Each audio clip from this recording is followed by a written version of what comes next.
Well, you can't have the good without the bad, right?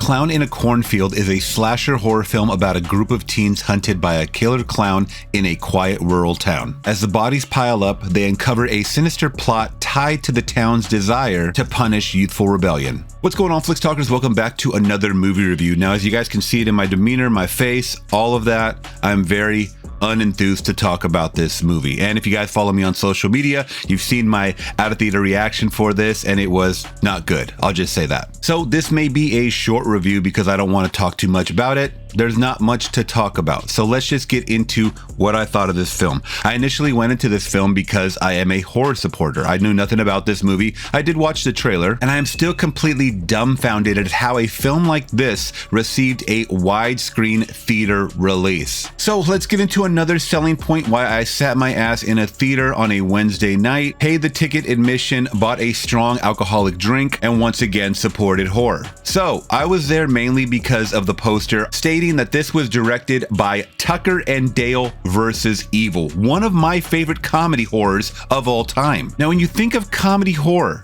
let me know in the comments below, what comes to mind? My go-tos are always Shaun of the Dead and Tucker and Dale versus Evil. For sure, these are the ones. Maybe The Evil Dead, if you consider that a horror comedy. Hey, I'll swallow your soul. I'll swallow your soul. I'll swallow your soul. Swallow this. Either way, this movie has none of that. None of that. Some of you guys are going to say, yeah, some of the kills are in the same vein as Tucker and Dale. Yeah, that may be true. They do implement a couple of cool kills in this film, I will give them that. But what does it matter when your cast is so damn unlikable? Including the lead, which I can actually tell she tried her best to make this movie hers. She was a standout. She definitely seemed seasoned. This is a Gen Z cast, which I have not seen any of their previous work. And I know you guys are going to say, this is a Gen Z slasher movie. No, it's not, because guess what? The Scream franchise is still alive and thriving, and those movies are more entertaining and less boring than this one. Boring! And probably the biggest gripe and the overall thing I can say about this film is it's damn boring. Even in that third act, when you get this big reveal about what's going on with these clowns in a cornfield, which, by the way, it's based on a novel or a series of novels from only a few years ago. So the source material hasn't even set in really that much to make a movie like this. I think it's lazy. I think it's dumb. I thought the whole lore behind everything was really, really lame. And the biggest slap in the face to a horror fan, this movie is not scary or fun or anything. This is a dollar bin, not even streamable movie to me that should have got a January theater release, if anything. All I want is a refund. Refund? Refund? Are you crazy? Now, I can appreciate modern horror 1000% when it's done well. That's why I'm really just flabbergasted. Yes, I got to use my boomer terms at this age. Hey, Old Man River, zip it or I'll break your hip. With how some competent directors fumbled this so hard. The first half of the movie is all exposition. The second part, you definitely get some cool kills in the cornfield. And like I said, in that third act, you don't really care about the reveal. Now, you get some cool, surprising cameos from someone like Will Sasso, a Mad TV alumni. He's a podcaster now. He still does comedy. He's a very, very funny and recognizable guy. I give them that. He was funny in the role that he was put into. Also, Kevin Durant's in this movie for some reason.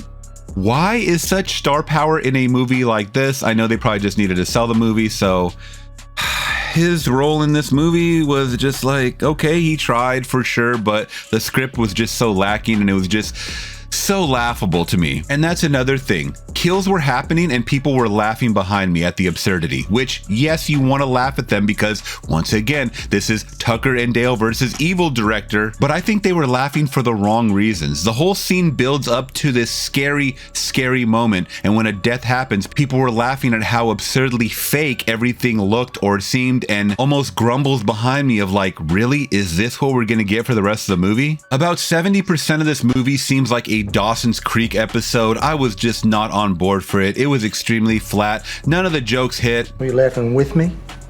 Because I'm not laughing. There's an underlying subplot about the friend group being YouTubers, and it's like, Guys, what are we doing? I rarely look at my phone in a theater, guys, while the movie's playing, but I was doing that. I was just shaking my head. I could not leave a theater quick enough when those credits hit. All in all, Clown in a Cornfield is good for no one. I do not recommend this movie whatsoever. 1 out of 5, that's my final score. It's done.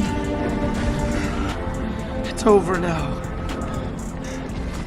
All right, Flicks Talkers, what did you think of Clown in a Cornfield? If you guys have seen it, do you plan to see it? Are you going to skip it completely based on my review? Let me know all the thoughts in the comments below. Have you read the books? I would love to hear the comparison. Or if you like the books, let me know once again. And make sure to hit that big thumbs up to support the channel. Consider subscribing today for more. I'll catch you guys in the next one. I'm gone. Peace.